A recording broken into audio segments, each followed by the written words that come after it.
DS driving here September 23rd at Amy Lynn. I'm going to record 2 areas of damage that I have noticed after the cleaning. So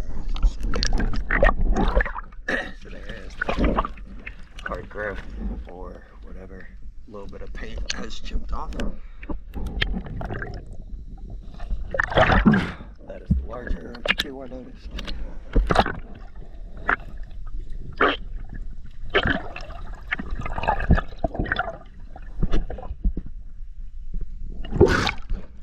There is some separation on your